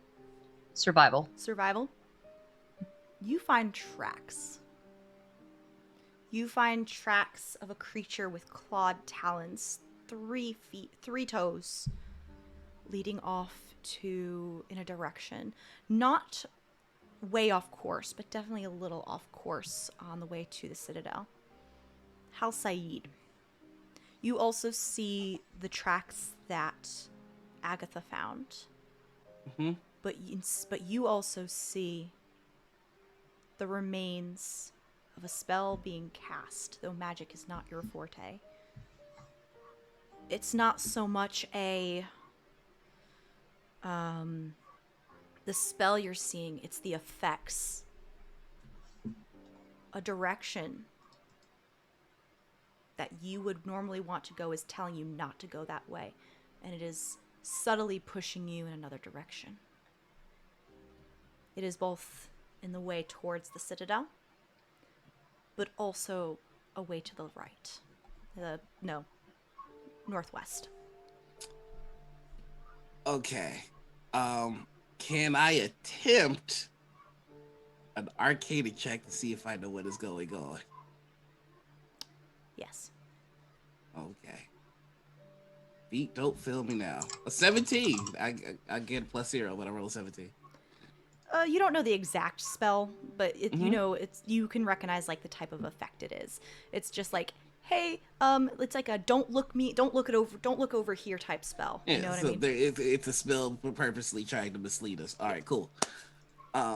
So he is going to tell the party up ahead there appears to be a spell that's attempting to send us in the wrong direction. Agatha, your tracks lead a little to the east. And I would know that that's the wrong way, right? Yeah, if you're heading towards the Citadel, Mm-hmm. one's veering to the west, one's veering to the east. Well, if there's a spell trying to push us in the opposite direction, then we should head towards it. Agatha, I with your would assume. survival check, you would know that these are Nagpa tracks.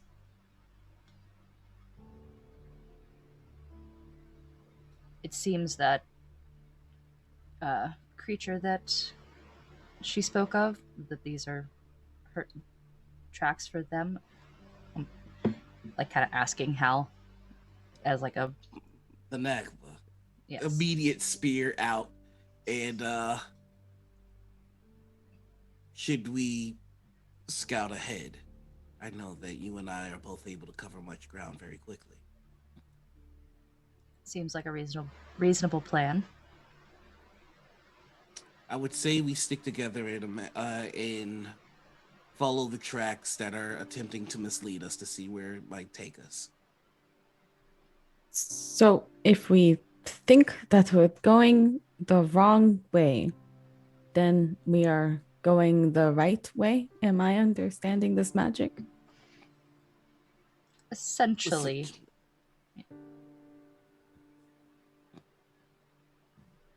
So, if we are to follow the false tracks, most likely they'll lead us to a trap. I would very much like to scout that trap ahead of time and see who waits for us on the other end. Chances are they may be one of my former compatriots, in which case I will be able to fulfill my duty to the Raven Queen. It would be good to know what we're up against. Well then, let us go, Agatha. And with that, he blasts off from his horse and just... And she'll follow behind on her broom. Which direction? We're following the false tracks. So the eastward direction. To follow the tracks, you'll need to be a little lower flying to continue Gotcha. following them. Okay. Yeah. As you follow them, please make perception or survival checks again. Not as good. 34. I rolled a 19. I love D&D Beyond right now. 15. Agatha, you lose them. Hal, you do not. You do find these tracks leading and weaving between these hills leading the way. And I need you and you eventually do see a small door. Mm-hmm.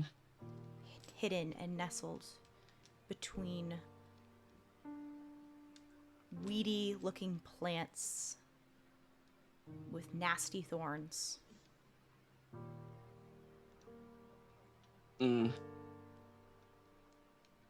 Okay, so now that I know that that's where this goes, I'd like to double back and report what I scouted. Alva, while Agatha and Hal are away, can you make me a perception tap? Well, Ugogo and Alva can both make perception tasks.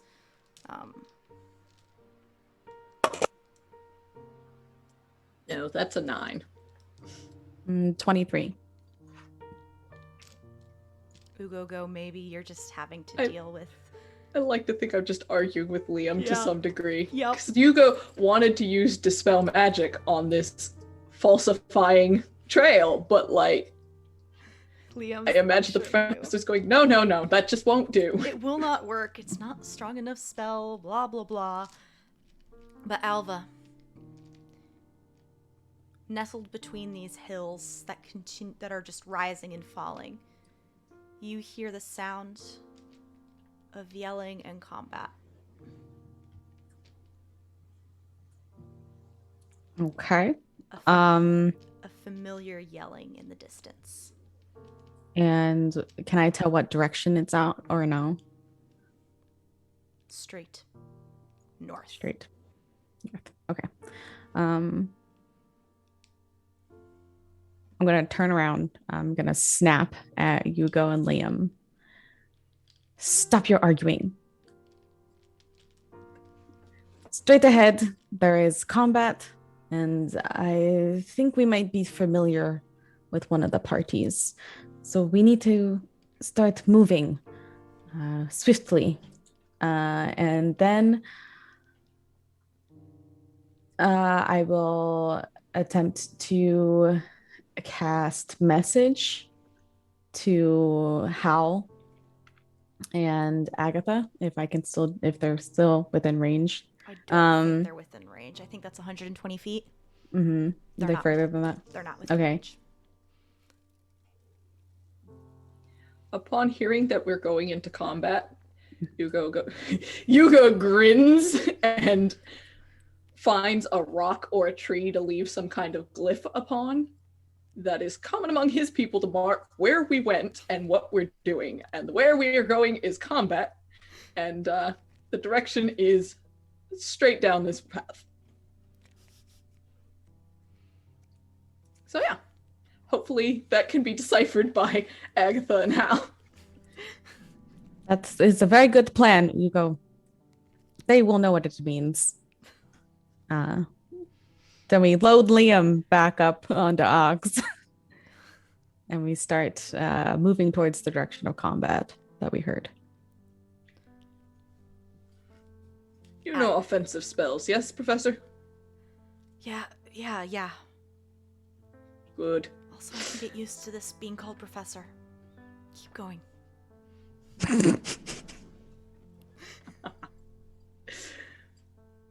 Agatha and Hal. This just got spicy. I ship it.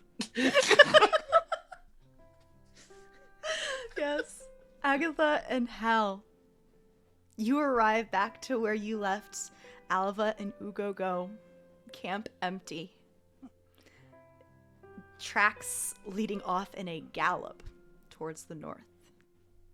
Are you kidding me? Why would they leave?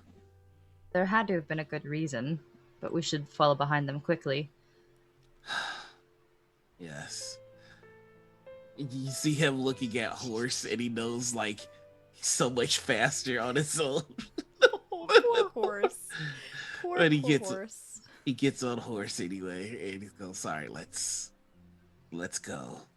I forgot that Horse wouldn't follow us. Horse can't follow us. Horse would do what he's told, and he would have waited. Horse. Looking at all of us like we're clowns. Yeah, if you told Horse to wait, Horse is still there. Yeah, Horse wasn't gonna move because it's scouting procedure. We scout, y'all stay still, we come back. Yeah, I'm looking at how much speed that I don't get to use because of Horse. I moved 210 feet around, and I'm gonna reduce it because of Horse. Oh, jeez, that's beautiful. Alva and Ugo go.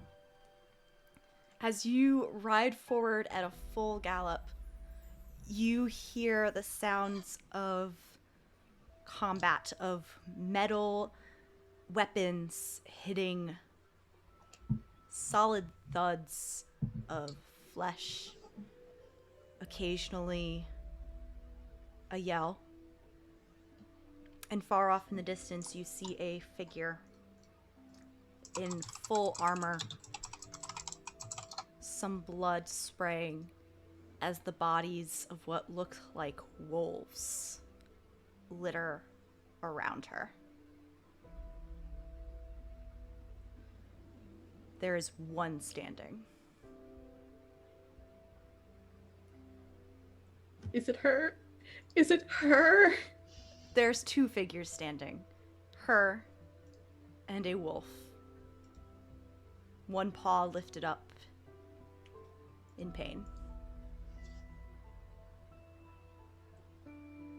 I just start laughing out of joy. Probably pretty loud. And then pretty much once we're in 60 feet, I would have like this battle chant cry that I do to cast Healing Word on her. At the sound of your voice, both Mercy and the wolf look up in surprise, and one of them fear as it begins to backtrack and flee.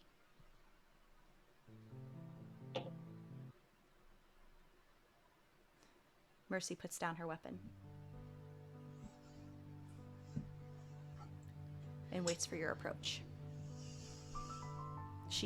Her breath and chest is heaving with exertion. Her horse nowhere to be seen. I just do like a I don't wait for mistletoe to stop. I kind of do like a leap off of mistletoe, and just go running towards her, and I kind of like jump hug. So it may be a tackle to the ground depending on level of exhaustions, but that's what happens. Ugogo, in poor warrior fashion, Mercy does drop her weapon as she catches Alva. And It's in poor warrior fashion, but it is an acceptable breach of conduct. and you feel strong, warm arms wrap around you. And that's where we'll end the session today.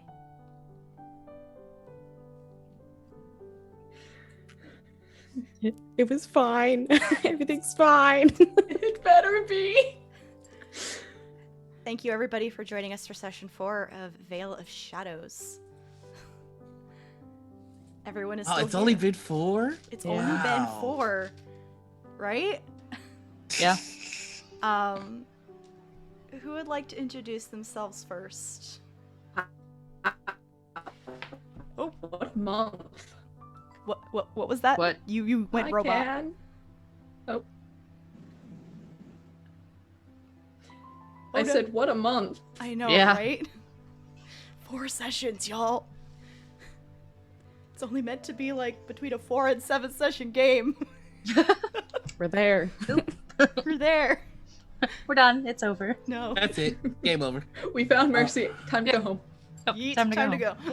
to go. Who would like to go first? I'll go. Hey everybody, what's up? It's me, your boy, Noir. You can find me on Twitter, Twitch, YouTube, Instagram, and TikTok as the Noir Enigma because I remember my password to everything. You can find my full schedule over on my pinned tweet.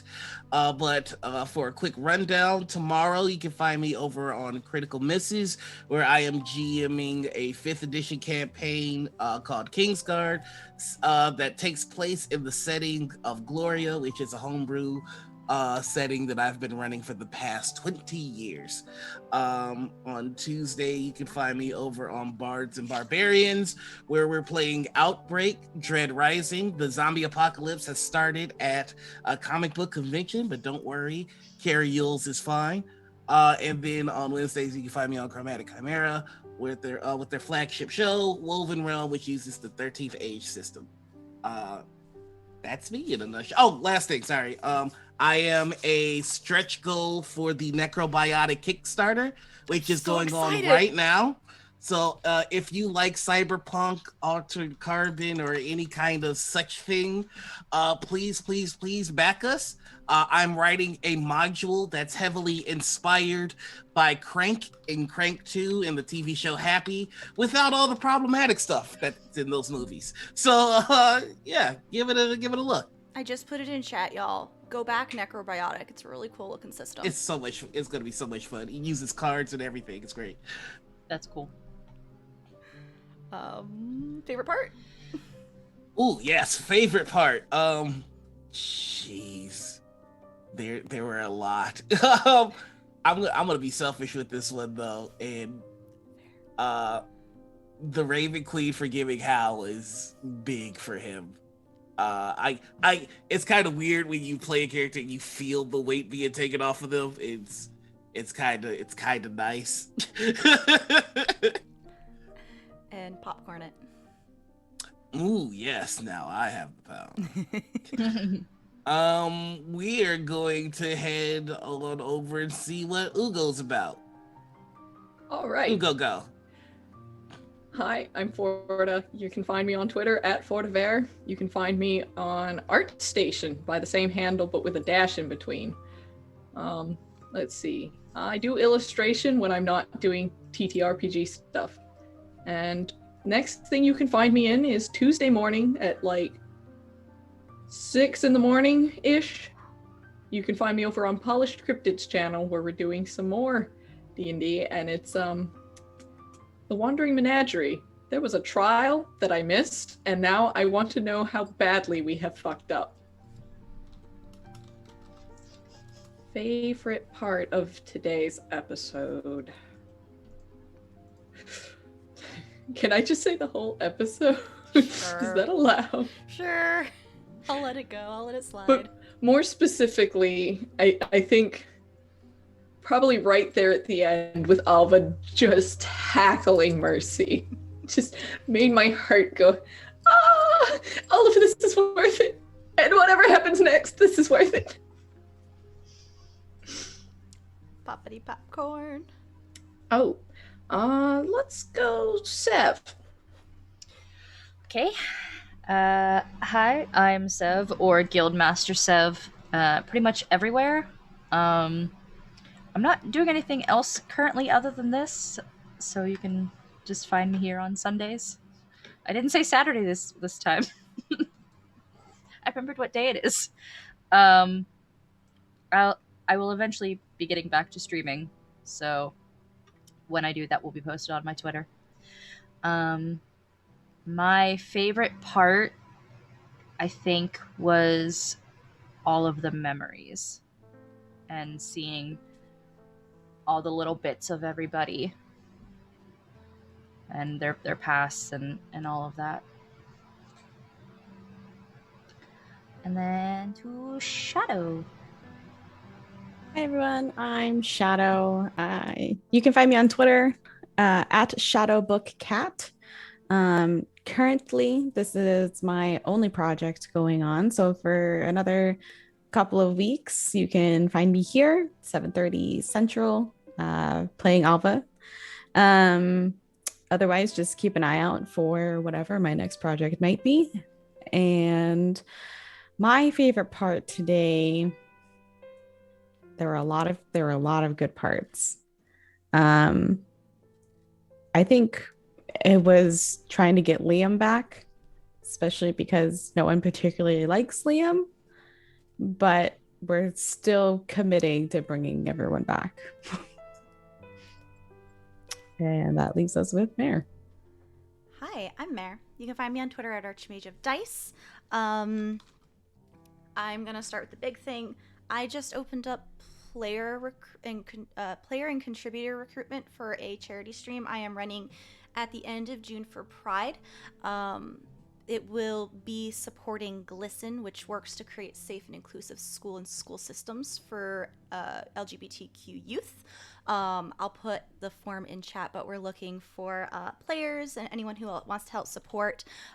Hint, the person who wrote Necrobiotic, Mitchell Wallace, is going to be running one of the games that day, so totally come check it out, along with a bunch of other game masters who are so graciously lending some time for this event. And I also stream. I do this every Sunday for a couple more weeks at 8:30 p.m. Eastern Time. On Saturdays on my channel, I run a game of Invisible Sun at 1 p.m. Eastern. And also on Saturday at 6 p.m. on Eva Sarich's channel, I play a Centaur Rogue on a boat in an aquatic setting called Horizon's Call.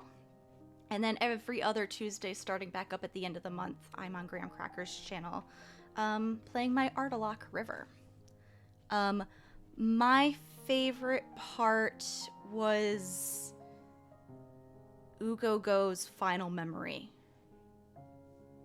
Because the heavy disapproval and just how he reacted in that. He was not himself, and I don't know, I just really like that part, but I think that's it. Everybody, we will see you next week where we will have a guest. The Kappa Chris on Twitter will be joining us for a guest spot, probably till the next session or two, probably till the end of the game. Hint, he's not friendly. But everybody have a lovely, lovely start of your week, and we will see you next week. Bye!